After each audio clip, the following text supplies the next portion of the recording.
काशी, अयोध्या और मथुरा ने फिर से ललकारा है और गर्व से कहो हम हिंदू हैं, हिंदुस्तान हमारा है। तन समर्पित, मन समर्पित और ये जीवन समर्पित। हम सीढ़ी बन गई है कि आपकी जो विधायक की टिकट की तरफ आप बढ़ते चले जा रहे हैं? पार्टी अगर मुझ पर भरोसा जताएगी, विश्वास जताएगी, तो मैं उनकी नीति पर खरा उतरने का काम। जय हांसी तय हांसी। न्यूज़ फायर के सभी दर्शकों को नमस्कार और मैं हूं आपका दोस्त मुकेश माही। आज एक बार फिर से सुहानी सुबह के साथ में एक ऐसी शख्सियत के साथ मैं आपको रूबरू करवा रहा हूं कि जो किसी परिचय की मोहताज नहीं है। हालांकि पार्टी ने अभी उनको एक अहम जिम्मेवारी सौंपी है और एक ऐसी महिला नेत्री कि जिससे हांसी हल्का ही नहीं, मैं कहूंगा कि पूरे का पूरा हरियाणा बिल्कुल परिचित है। मैं अब आपकी मुलाकात करवा रहा हूँ गायत्री देवी जी से। गायत्री जी नमस्कार। नमस्कार। आपको आपके सभी चैनल के दर्शकों को मेरा नमस्कार। गायत्री जी, जैसा मैंने कहा कि हांसी हल्का ही नहीं, हरियाणा ही आपसे अब परिचित हो चुका है जी। तो आप लगातार इतनी सक्रिय रहती हैं।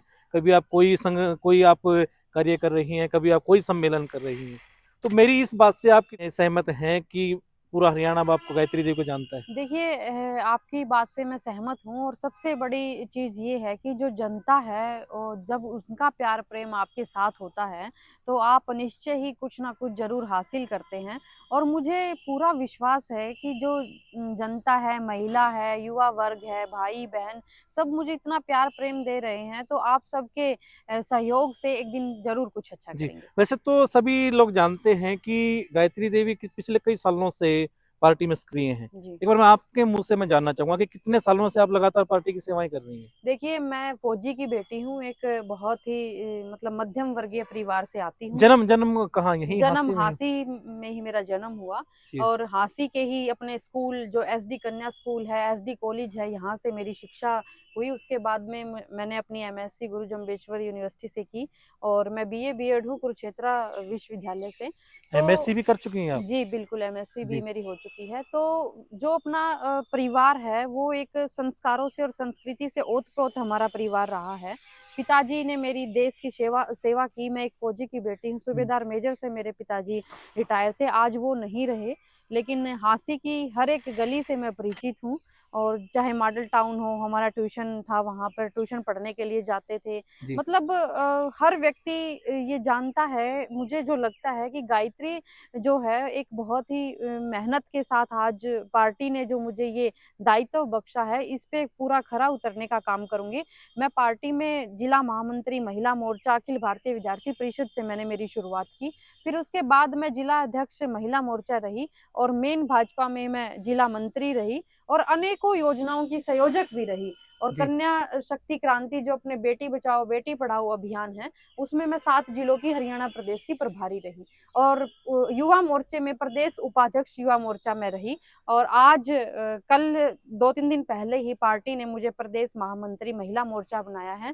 तो मैं सबसे पहले मेरे शीर्ष नेतृत्व का भी धन्यवाद करती हूँ, माननीय मुख्यमंत्री मनोहर लाल जी का, प्रभारी जी का और नायब सैनी जी का और जो हमारी बहन अध्यक्ष हैं उषा जी का, जिन्होंने मुझे इस काबिल समझा कि मैं संगठन की सेवा कर सकूँ। तो ये तो मान लो पूरे हरियाणा में से महिलाओं को जो एक जिसे कहीं कद्दावर चुन के और फिर इतनी बड़ी जिम्मेवारी सौंपी गई होगी, या बिल्कुल। किसी को भी ऐसे दे देते हैं भी कोई भी आए लो जी ये बन गया? आधी आबादी पूरा हक में हम अपनी 33% हकदारी रखते हैं जी। और उस हकदारी के साथ पार्टी ने मुझे जो जिम्मेवारी मेरे कंधों पर डाली है उसको पूरा निभाने का प्रयास ये तो करूंगी। काफी एक बड़ी जिम्मेवारी होती होगी कि बिल्कुल महामंत्री महिलाओं को नाम से ही इतना लग रहा है महामंत्री है। बिल्कुल मतलब संगठन के साथ महिलाओं को जोड़ना और महिलाओं को अपनी नीतियों से अपनी योजनाओं से अवगत कराने का जो काम महिलाओं को दिया जाता है पार्टी संगठन में, तो मुझे लगता है कि उस पे पूरा खरा उतरने का मैं काम तो करूंगी। क्या अब जो इतनी बड़ी जिम्मेवारी पार्टी ने सौंपी आपको, तो हम क्या माने कि ये एक सीढ़ी बन गई है कि आपकी जो विधायक की टिकट की तरफ आप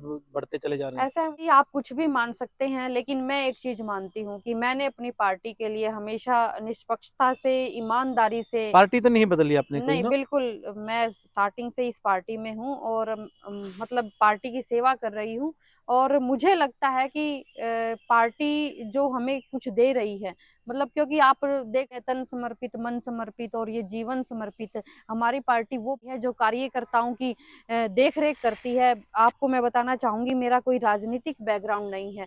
बिना राजनीतिक बैकग्राउंड के होते हुए मेरे को अनेक पदों पर पार्टी ने रखा, मेरी मेहनत को देखते हुए, और आज मुझे प्रदेश की महामंत्री बनाया है, तो ये मेरे लिए भी बहुत खुशी की बात है।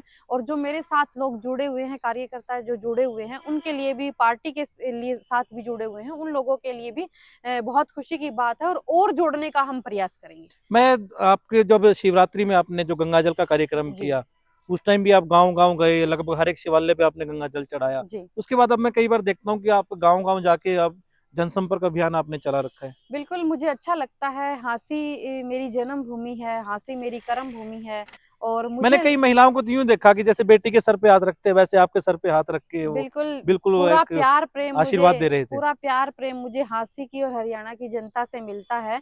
और एक अपनापन लोगों में, जो हमारे ग्रामीण अंचल के लोग हैं और जो हमारे शहरी लोग हैं, उनसे मुझे जो प्यार प्रेम मिलता है, सीखने को मिलता है। मैं दिन रात कुछ ना कुछ वहां से सीख कर निकलती हूँ। जी, तो कितना ये मानने हैं कि जैसे मैं मुझे भी कई बार पता चला, अंदर की कुछ बातें आती हैं हमारे सामने जी भी, जी बिल्कुल। कि 2019 में भी कई पार्टियां ऐसी थी कि जो गायत्री देवी को टिकट देना चाह रही थी। इस बात देखिए से कितना आप सहमत हैं? मुकेश जी, ये अफवाहें राजनीति, हैं या सच्चाई है? बिल्कुल ये राजनीति है। और राजनीति में बहुत सारी चीजें, जब कोई व्यक्ति और मुझ जैसी एक गरीब परिवार से उठकर कोई लड़की आगे बढ़ती है, तो बहुत सारी चीजें चलती हैं। और उसके बावजूद आप कह रहे हैं कि बहुत सारी चर्चाएं हमने आप सुनी। स्माइल कर रहे हैं इस बात नहीं, पे, यानी कि ये बात बिल्कुल सच है, ये बहुत मानेंगे सारी आप? चर्चाएँ जब चलती हैं, तो मुझे लगता है कि आपकी मेहनत, जब आप किसी भी क्षेत्र में मेहनत करते हैं, चाहे वह पढ़ाई का क्षेत्र हो, रोजगार का क्षेत्र हो, व्यापार का क्षेत्र हो, राजनीतिक क्षेत्र हो, तो उसमें बहुत सारा कारवां आपके साथ जुड़ जाता है, और उस कारवें के साथ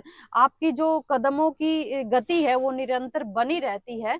और उन कदमों की गति को देखकर ही आपके साथ बहुत सारे लोग जुड़ने का प्रयास करते हैं। आपने ना काफ़ी लंबी-चौड़ी बात कही, लेकिन मेरे उस सवाल का जवाब आपने सिर्फ़ एक स्माइल में दिया जी। कि कई पार्टियाँ टिकट लेके घूम रही थी गायत्री देवी के पीछे। बिल्कुल, ये सच है, मैं झूठ? बस वही सिर्फ़ 2 ही मैं एक शब्दों ही में। चीज़ कहना चाहती हूँ कि जब आप चलते हैं, आप घर से निकलते हैं और संघर्ष के दौर में होते हैं, और उस संघर्ष के दौरान आपके साथ एक कारवां बनता जाता है, तो जो मुख्य लोग उस हैं, कारवां शीर्ष में कई लोग हैं, पार्टियाँ भी जुड़ गई थी। जो शीर्ष लोग हैं, उनकी नज़र आप पर होती है। तो यानी कि पार्टी को ये आपको डिसाइड करना होता है कि हमें क्या करना है। यानी कि आपने ये डिसाइड कर लिया था कि बिल्कुल, मुझे और किसी मेरा और पार्टी के साथ डिसाइड है। नहीं जाना। बिल्कुल, मैं भारतीय जनता पार्टी के लिए बनी हूँ, और मैं भारतीय जनता पार्टी की सेवा करूँगी। मेरी विचारधारा उनसे मिलती है, किसी और से मेरी विचारधारा नहीं भारतीय मिलती। जनता पार्टी की आप बात करते हैं, हम गाँव-गाँव आप उनकी नीतियों को लेके जाते हैं, जी, तो विरोध का सामना भी करना पड़ता है कभी? देखिए क्योंकि जितना हम जानते हैं कि भाजपा से फिलहाल पब्लिक उतनी खुश नहीं है। जी, कितने ही तो ऐसे जो वर्ग हैं जो लगातार विरोध में खड़े हैं। आपकी इस बात को मैं गलत ठहराते हुए कहूँगी कि आपने कहा कि भाजपा से इतने लोग खुश नहीं हैं। भाजपा से बहुत लोग खुश हैं। आपने 3 राज्यों के रिज़ल्ट नहीं देखे? नहीं देखे, क्या बिल्कुल देखे वहाँ वो। भाजपा नहीं थी? आपने वो चीज़ नहीं देखी, जो एक पीछे पंक्ति में अंत्योदय में जो व्यक्ति बैठा है, उसको उठाकर पीछे से आगे लेकर आ रहे हैं। कई लोगों के राशन तो कार्ड भी तो काटे हैं आपने। राशन कार्ड, ऑनलाइन चीज़ें भी तो बनी हैं। बहुत सारे ऐसे लोग थे जो किसी न किसी माध्यम से दलाल कार्ड लेकर घूमते थे, और उनके दलालों के माध्यम से ऐसे-ऐसे लोगों के पीले कार्ड बने हुए थे, जिनके बहुत सारी ज़मीनें हैं, सब कुछ है। लेकिन जो वंचित वर्ग है, मैं कहूँगी कि जिनको लाभ मिलना चाहिए था, उनको लाभ नहीं मिल पाता। हमारी सरकार ने अंत्योदय में जो व्यक्ति खड़ा है, उसकी इच्छा को, उसके आर्थिक स्तर को देखते हुए उनको आगे लाने का प्रयास किया। पीपीपी का जिक्र कर लेते हैं। कांग्रेस पार्टी कहती है कि ये परिवार परेशान पत्र है। जी। फैमिली आईडी को जो कहते हैं हम, ये होते परिवार परेशान पत्र है। लोगों को लाइन ही नहीं टूटती, कहीं कभी मैं कहीं, कभी कहूँगी, कहीं। आप विपक्ष की बात तो ना ही करें तो ठीक है। वो दूसरों पर बात करने से पहले अपना घर सँभालें, तो वो अच्छा रहेगा। और कहीं न कहीं जो आपकी जो यात्रा जो चली हुई है, जी। तो आप मानते हैं कि ये जो नीतियाँ गाँव-गाँव आप लेके जा रहे हैं, बीजेपी अपनी ही नीतियों का लगातार प्रचार करते जा रही है? बिल्कुल, हमारी योजनाएँ और नीतियाँ बहुत अच्छी हैं। उज्ज्वला योजना हो, प्रधानमंत्री बीमा लेकिन योजना उज्ज्वला हो। योजना की मैं आपकी बात काटूँगा। आप लोग ये बात कहेंगे हमने इतनी सैकड़ों या लाखों लेडीज़ को हमने सिलेंडर दिया, लेकिन जी। आपने ये नहीं देखा कि कितनी लेडीज़ ने वो आके दोबारा वो भरवाया ही नहीं है। मैं आपको बताना चाहूँगी मुकेश जी, गढ़ी गाँव में उज्ज्वला योजना का एक कार्यक्रम था। उसमें मैं खुद अपने हाथों से सिलेंडर बाँट कर आई हूँ, और महिलाएँ बहुत खुश हैं। मैं महिला हूँ, महिलाओं में रहती हूँ। तो युवाओं फिर में रहती हूँ, रसोई की भाइयों में महंगाई का रहती भी हूँ। पता होगा आपको बिल्कुल, मैं खुद महिला हूँ, मुझे सारी कि जो चीज़ों का पता जमीन है। पे रेट थे वो कहाँ पहुंच गए हैं। ज़मीन की बात तो आप देखिए, मैं एक बात बताना चाहूँगी कि जो आप बातें कर रहे हैं, वो एक विपक्षी उसमें कर रही हैं।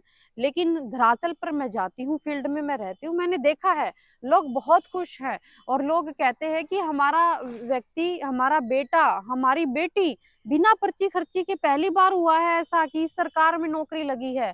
हम तो मुँह बाय बाट देखते थे कि भई हाँ, हमारी नौकरियाँ लगेंगी।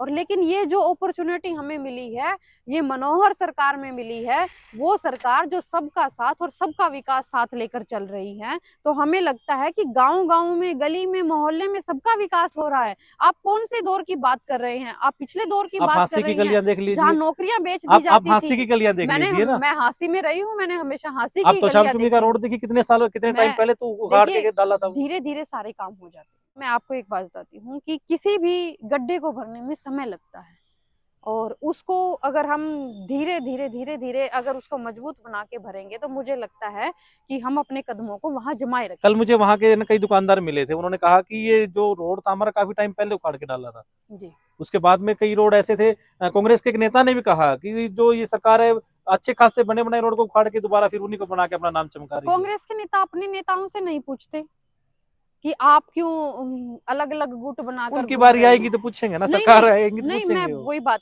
पे आ रही हूँ कि वो मतलब बीजेपी से जिन्होंने महिलाओं के लिए इतना अच्छा काम किया, 370 तोड़ने का काम किया, 3 तलाक जो है वो खत्म किया, आप उनको इस चीज़ के बारे में क्यों नहीं पूछते कि क्या आपकी सरकार ने काम किया? सनातन धर्म में, क्योंकि मैं एक साध्वी ऋतंभरा जी का भी एक इंटरव्यू देख रही थी, उसमें साध्वी जी कह रही है कि लोकसभा बासंती चोला पहनकर जब आएगी, मेरे हिंदुस्तान की गलियां वृंदावन हो जाएंगी। काशी, अयोध्या और मथुरा ने फिर से ललकारा और गर्व से कहो हम हिंदू है, हिंदुस्तान हमारा। और इस हिंदुस्तान में छोटे से एक हाँसी के वासी हैं और यहाँ पर निरंतर प्रयासरत है कि हम अच्छे कामों की तरफ, अच्छी चीजों की तरफ बढ़े। राम मंदिर को आप किस तरह देखती हैं? क्या ये चुनावी स्टंट के रूप में नहीं यूज किया जा रहा? मैं आपको एक बात बताना चाहती हूँ, राम मंदिर को राम के रूप में देखते हैं। नहीं, वो चुनावी स्टंट में शंकराचार्य भी कितने उन्होंने जो बात कही कि अभी तो मंदिर पूरा बना ही नहीं है। चुनावी स्टंट में चुनावी लोग दिख रहे हैं, जिनकी जो राजनीतिक जमीनें हैं वो खिसक गई हैं, वो लोग उनको बना रहे हैं कि बीजेपी चुनावी राजनीति को एक मुद्दा बना के राम मंदिर को। लेकिन राम मंदिर का मैं बात बताना चाहूंगी कि कांग्रेस सरकार में कहते थे कि मंदिर वहीं बनाएंगे, तारीख नहीं बताएंगे, लेकिन पहली बार ऐसा हुआ है बीजेपी सरकार तारीख में, भी बताई और तारीख मंदिर भी भी बना है। बताई, प्राण प्रतिष्ठा भी हुई और सबकी आस्था भी मंदिर के साथ जुड़ी। राम हमारे मर्यादा पुरुषोत्तम राम है, जिन्होंने हमें संघर्षों के मार्ग पर चलना सिखाया और उस मार्ग पर चलकर, और हमारे आपकी ये बेटी, हाँसी की बेटी और बहन निरंतर हाँसी के लिए भी प्रयासरत है। कई जो भाजपा के नेता आए, नायब सैनी भी हाँसी में आए, जी। तो उस टाइम भी ये सवाल उछाला गया कि इस बार भाजपा जो हो चेहरे अपने बदल सकती है।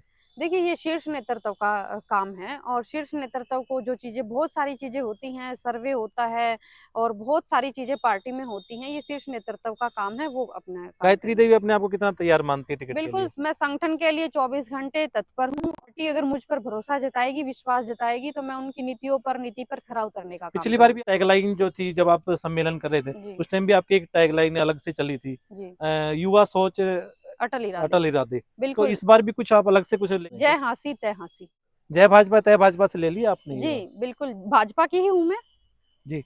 तो कितना भाजपा की कितना हूँ, आप इसको भाजपा से ही हूँ। कितना इत्तेफाक कर रखते हैं मेरी इस बात से कि तीसरी बार भी आप भाजपा की सरकार बना दें? बिल्कुल 100% मैं आपको गारंटी के साथ कहती हूँ कि हम तीसरी बार दोबारा से प्रचंड बहुमत से सरकार बनाने का काम तो करेंगे। हाँसी से हम एक महिला विधायक को दोबारा फिर देख सकते हैं? बिल्कुल, आप देखिए, एक दूरगामी सोच को रखते कहीं हैं। न कहीं कोई इशारा ऐसा नहीं, कुछ मिला है कि ये संगठन हो में सकता बहुत है? सारी चीज़ें होती हैं, इशारा भी मिलता है, इशारा नहीं भी मिलता। मैं तो एक छोटी-सी कार्यकर्ता हूँ और कार्यकर्ता रहते हुए अपनी पार्टी की सोच पर चल रही हूँ। पार्टी मुझे कहाँ तक लेकर जाएगी, मैं वहाँ तक जाने का प्रयास करूँगी। अच्छा, मैं एक कठिन सा सवाल आपसे पूछ रहा हूँ कि जी। बाई चांस से पार्टी आपको टिकट नहीं देती, तो भी आप यही जो आप बात कर रही, इसी पे आप कायम रहते हैं? बिल्कुल, मैं भाजपा की सेवा करूँगी और मुझे विश्वास है मेरे संगठन पर कि मेरा संगठन मतलब मेरी तरफ देख रहा है और मुझ पर विश्वास जताने का काम करेगा। जी, चलिए बहुत-बहुत धन्यवाद और आपको आने वाले चुनाव के लिए आपको बहुत-बहुत शुभकामनाएँ। धन्यवाद, हम भी यही दुआ करेंगे कि आपका टिकट जो है वो धन्यवाद, आपकी झोली में आए। तो धन्यवाद, ये बहुत-बहुत धन्यवाद। गायत्री देवी जी हमारे साथ थी और जैसा इन्होंने कहा कि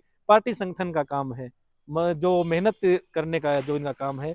चलिए, लगातार मेहनत करने वालों की हमेशा ही जीत होती है और इसी उम्मीद के साथ हम एक बार फिर से इनसे विदा लेते हैं। आगे जैसा भी कुछ इनका कार्यक्रम रहेगा, हम आप तक ज़रूर पहुँचाएँगे।